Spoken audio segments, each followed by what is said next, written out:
Bonjour à tous et bienvenue dans cette nouvelle émission de Jeux Actu, votre rendez-vous entièrement consacré à l'univers du jeu vidéo. Comme chaque semaine, nous avons pensé à vous en faisant un tri des jeux qu'il fallait absolument avoir et ceux qu'il était préférable d'éviter. Aussi, vous allez découvrir notre test sur Michael Jackson The Experience qui vient d'arriver sur PS3 et Xbox 360. Il y aura également Pilot Wings Resort, l'un des meilleurs titres du lancement de la 3DS. Et enfin, Island of Wakfu qui marque l'arrivée de la licence sur console. Mais tout cela commence bien sûr après les news de la semaine, c'est Zap Actu et c'est parti.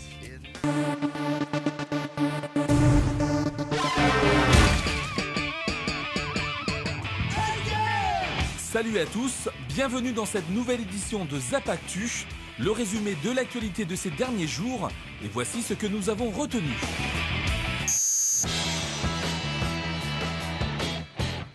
L'E3, le plus grand salon de jeux vidéo au monde, approche à pas de géant et les premières rumeurs sur les prochaines consoles de salon commencent à fleurir. En ligne de mire, Nintendo, qui serait en train de peaufiner les détails de sa prochaine console, annoncée déjà pour 2012. Si au départ bon nombre de sources pensaient qu'il s'agirait juste d'une Wii HD, de nouvelles infos plus précises ont été révélées. On sait que le nom de code utilisé par Nintendo aujourd'hui est Project Café et que la console serait dotée d'une tablette comme manette, histoire de contrer l'iPad d'Apple. En ce qui concerne les capacités techniques, on nous annonce une architecture proche de la Xbox 360, ce qui permettrait à la console de récupérer facilement les jeux sortis sur la machine de Microsoft. Toujours d'après les rumeurs, cette console Project Café serait annoncée en juin prochain à Los Angeles. On vous tient bien sûr au courant. Dans la foulée, Sony en a profité pour nous confirmer l'arrêt de la production de la PSP Go, le modèle dématérialisé de sa console portable, qui n'aura finalement pas fait long feu.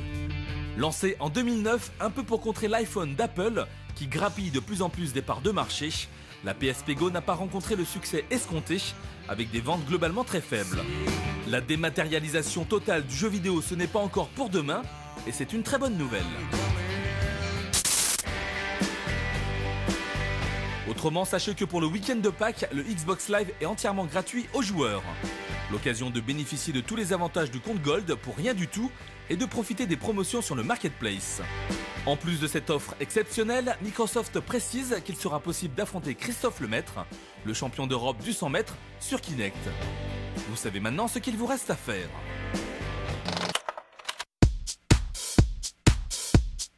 Allez, on passe au test et on commence avec la version Kinect et PlayStation Move de Michael Jackson The Experience qui surclasse en tout point la version Wii sortie en novembre dernier. Cette fois-ci, on peut danser, mais également chanter les plus belles chansons du King of the Pop. La preuve tout de suite en images.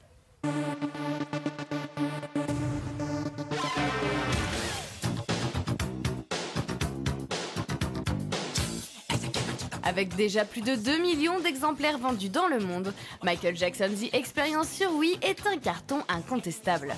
Aujourd'hui, le jeu hommage au King of Pop vient changer la donne sur PS3 et Xbox 360 grâce à deux versions bien différentes.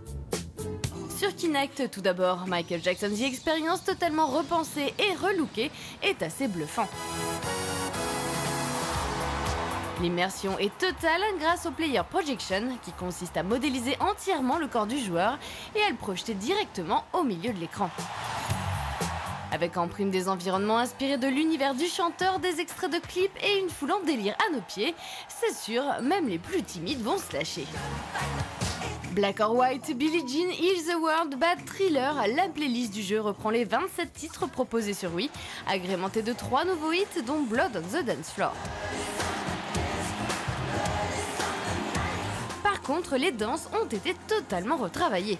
Pas de panique pour autant, si elles sont inspirées de Michael Jackson, elles ont été adaptées à nous autres communs du mortel grâce à 2 niveaux de difficulté. Car sur Kinect, pas question de tricher, chaque geste, chaque déhanché ou rotation du pied est désormais prise en compte à condition d'être suffisamment marqué.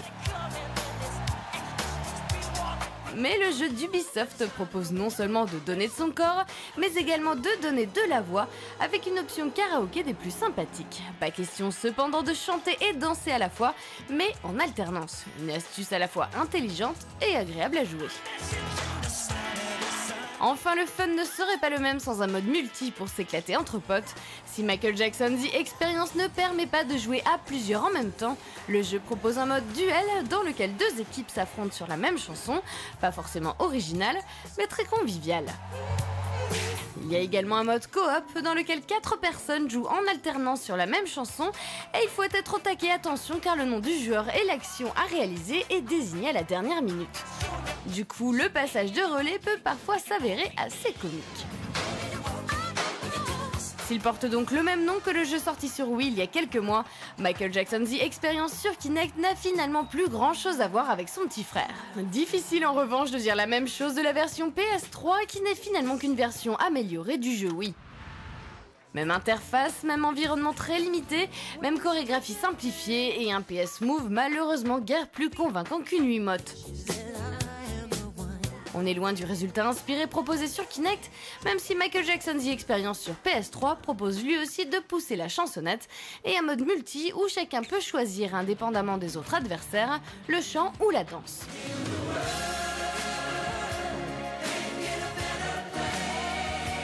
Une version Kinect bluffante, une mouture PS3 assez limitée, vous savez donc de quel côté diriger votre moonwalk. La note Jeu Actu, 15 sur 20.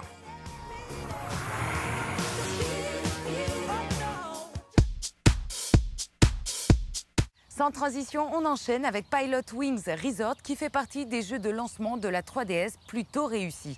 Doté d'une belle réalisation mais aussi d'une 3D relief qui prend tout son sens, le titre de Nintendo pêche pour son contenu un peu léger et son concept qui manque de variété. On vous laisse regarder.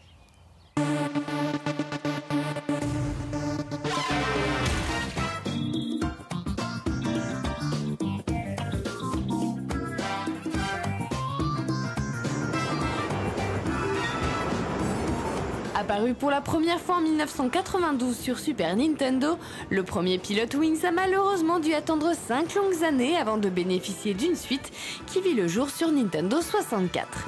Laissée aux oubliettes depuis, la licence ne revient sur le devant de la scène qu'aujourd'hui, avec un Pilot Wings Resort exclusif à la Nintendo 3DS. Proposant toujours des phases de voltige, le jeu de Nintendo fait découvrir aux joueurs l'île de Wuhu, que ce soit en avion, en deltaplane ou bien encore en ceinture fusée. Chaque véhicule propose une prise en main différente et il faudra donc s'entraîner avant de les maîtriser parfaitement. L'avion de tourisme est sans aucun doute le plus facile à contrôler. Plutôt bien équilibré, il peut à tout moment prendre de la vitesse en enclenchant le turbo situé sur la touche A ou à l'inverse ralentir s'il le faut avec la touche B. Les fans des pirouettes pourront même réaliser quelques tonneaux en appuyant 2 fois sur L ou R. Bref, une souplesse très agréable qui contraste avec la rigidité du deltaplane. Dénué d'accélérateur, ce dernier doit en fait profiter des différents courants pour pouvoir planer correctement. La vitesse de progression en est forcément affectée et il faudra davantage faire attention aux manœuvres car le moindre faux pas implique une chute assurée. La marge de progression est du coup un peu plus importante, même si le sentiment de faire du surplace se fait vite ressentir. Plus technique, la ceinture fusée nécessite quant à elle de gérer le carburant. Il ne sera donc pas possible de réaliser un voyage en vol direct et la première chose à faire est de bien visualiser la carte afin de repérer les zones de ravitaillement. Un passage obligé pour bien réussir son atterrissage puisqu'une arrivée en catastrophe risque de pénaliser le joueur avec des points retirés ou tout simplement une chute qui provoque la fin de la mission. Des bonnes sensations de pilotage mais qui ne sont pas suffisantes pour combler un manque de contenu. En effet, avec seulement 3 types d'engins volants et une seule île à parcourir, Pilot Wings Resort se montre un peu léger. Un programme qui n'apparaît pas vraiment plus complet au niveau des modes de jeu, avec seulement un mode mission vite redondant et un mode libre qui tourne aussi en rond. Reste qu'avec son utilisation plutôt bien vue de la 3D, Pilot Wings Resort peut constituer un divertissement sympathique, un des rares d'un line-up 3DS bien terne. La note Jeu Actu, 13 sur 20.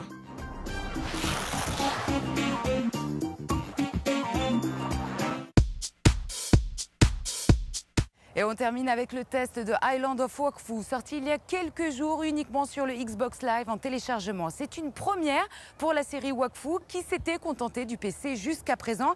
Et pour ce premier coup d'essai, ce n'est pas totalement réussi. Toutefois, certains pourraient adhérer au concept et à l'univers. Regardez.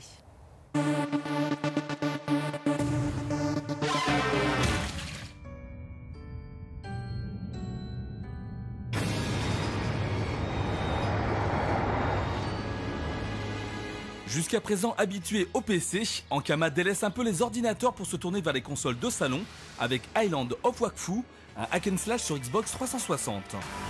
Utilisant la licence Wakfu comme son nom l'indique, ce titre vous met aux commandes de deux personnages complémentaires, Nora et Ephraim. La première est une jeune guerrière connaissant quelques rudiments de magie et le second prend la forme d'un petit dragon téméraire. Un duo qui devra agir de concert pour surmonter les diverses épreuves auxquelles ils auront à faire face. Attaquant à distance et pouvant étourdir les ennemis, le dragon prépare donc le terrain pour Nora qui possède la capacité de se téléporter.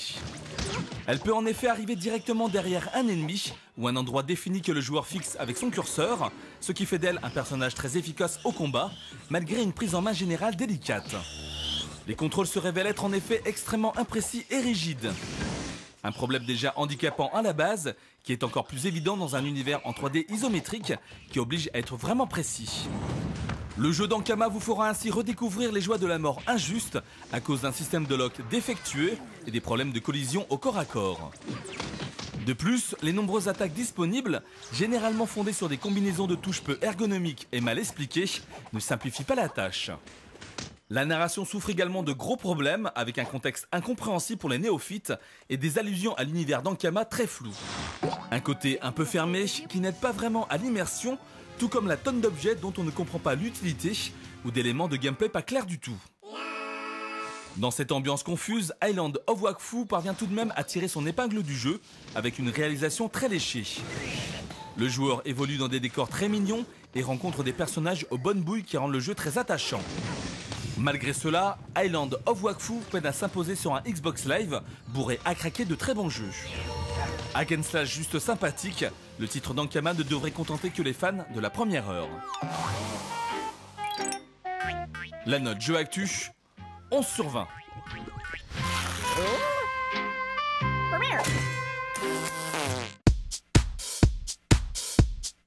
Jeux Actu, c'est terminé pour aujourd'hui. Merci encore de nous avoir suivis. J'espère d'ailleurs que vous avez passé un agréable moment en notre compagnie. Je vous retrouve avec plaisir la semaine prochaine pour une nouvelle émission avec plein de nouveautés. En attendant, direction notre site internet jeuactu.com pour obtenir toutes les dernières infos du jeu vidéo en temps réel. À la semaine prochaine. D'ici là, prenez soin de vous, mais surtout, amusez-vous bien. Ciao, ciao.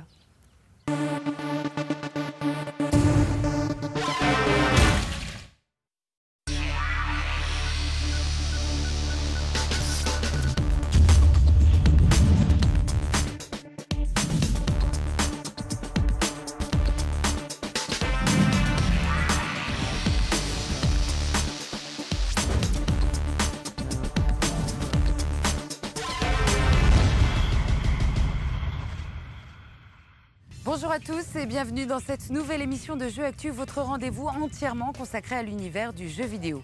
Comme chaque semaine, nous avons pensé à vous en faisant un tri des jeux qu'il fallait absolument avoir et ceux qu'il était préférable d'éviter. Aussi, vous allez découvrir notre test sur Michael Jackson The Experience qui vient d'arriver sur PS3 et Xbox 360.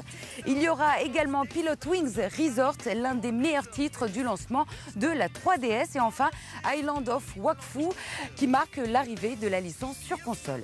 Mais tout cela commence bien sûr après les news de la semaine, c'est Zap Actu et c'est parti.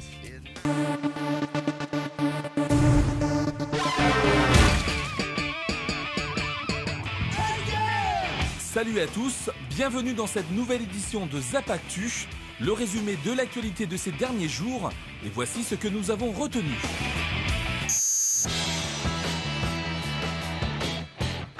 Le 3, le plus grand salon de jeux vidéo au monde, approche à pas de géant et les premières rumeurs sur les prochaines consoles de salon commencent à fleurir. En ligne de mire, Nintendo, qui serait en train de peaufiner les détails de sa prochaine console, annoncée déjà pour 2012. Si au départ bon nombre de sources pensaient qu'il s'agirait juste d'une Wii HD, de nouvelles infos plus précises ont été révélées. On sait que le nom de code utilisé par Nintendo aujourd'hui est Project Café et que la console serait dotée d'une tablette comme manette, histoire de contrer l'iPad d'Apple. En ce qui concerne les capacités techniques, on nous annonce une architecture proche de la Xbox 360, ce qui permettrait à la console de récupérer facilement les jeux sortis sur la machine de Microsoft. Toujours d'après les rumeurs, cette console Project Café serait annoncée en juin prochain à Los Angeles. On vous tient bien sûr au courant. Dans la foulée, Sony en a profité pour nous confirmer l'arrêt de la production de la PSP Go, le modèle dématérialisé de sa console portable, qui n'aura finalement pas fait long feu. Lancé en 2009, un peu pour contrer l'iPhone d'Apple, qui grappille de plus en plus des parts de marché, la PSP Go n'a pas rencontré le succès escompté, avec des ventes globalement très faibles. La dématérialisation totale du jeu vidéo, ce n'est pas encore pour demain, et c'est une très bonne nouvelle. Autrement, sachez que pour le week-end de Pâques, le Xbox Live est entièrement gratuit aux joueurs. L'occasion de bénéficier de tous les avantages du compte Gold pour rien du tout et de profiter des promotions sur le Marketplace. En plus de cette offre exceptionnelle, Microsoft précise qu'il sera possible d'affronter Christophe Lemaître, le champion d'Europe du 100 mètres, sur Kinect. Vous savez maintenant ce qu'il vous reste à faire.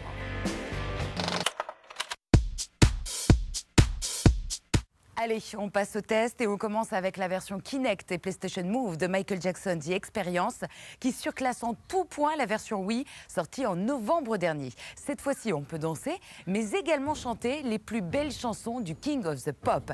La preuve tout de suite en images.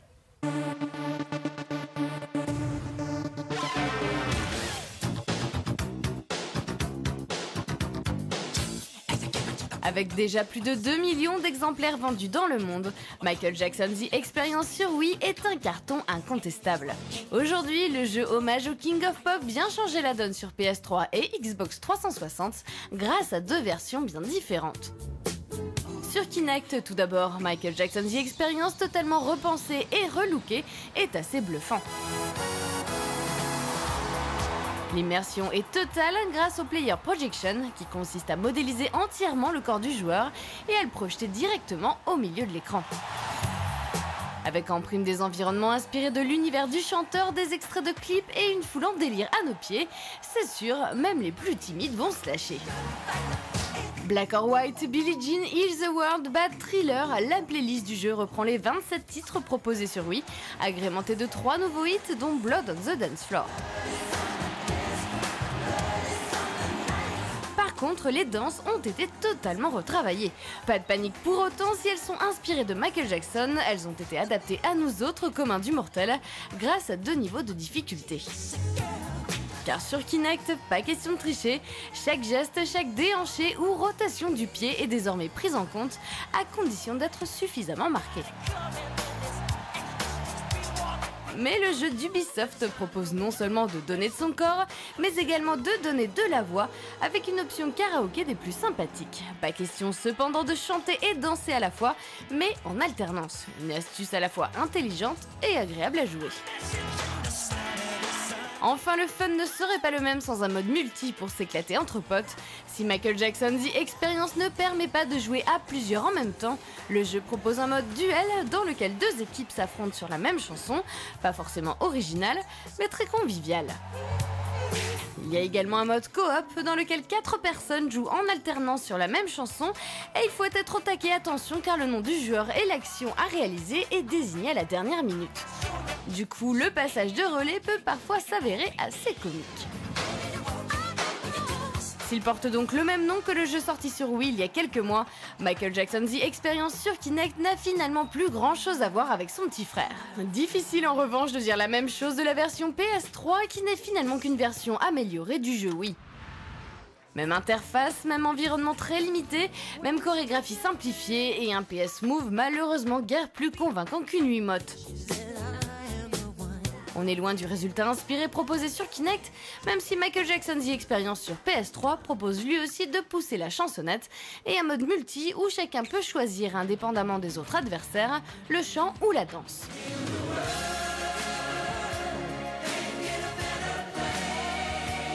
Une version Kinect bluffante, une mouture PS3 assez limitée, vous savez donc de quel côté diriger votre moonwalk. La note Jeu Actu, 15 sur 20.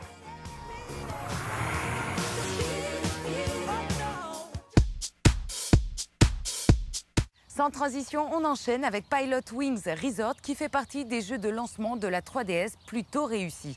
Doté d'une belle réalisation mais aussi d'une 3D relief qui prend tout son sens, le titre de Nintendo pêche pour son contenu un peu léger et son concept qui manque de variété. On vous laisse regarder.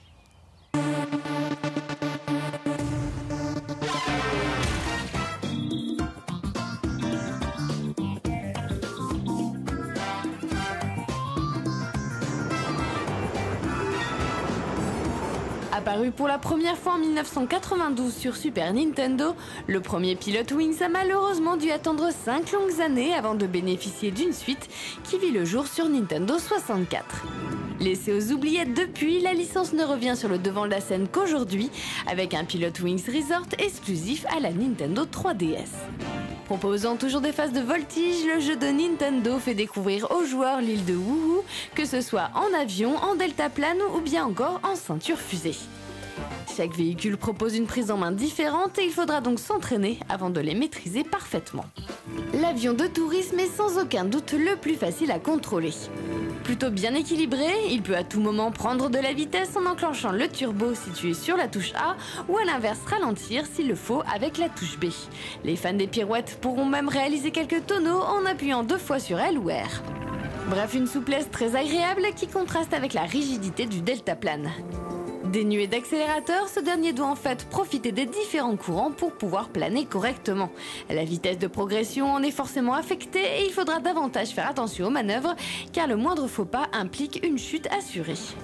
La marge de progression est du coup un peu plus importante, même si le sentiment de faire du surplace se fait vite ressentir. Plus technique, la ceinture fusée nécessite quant à elle de gérer le carburant. Il ne sera donc pas possible de réaliser un voyage en vol direct et la première chose à faire est de bien visualiser la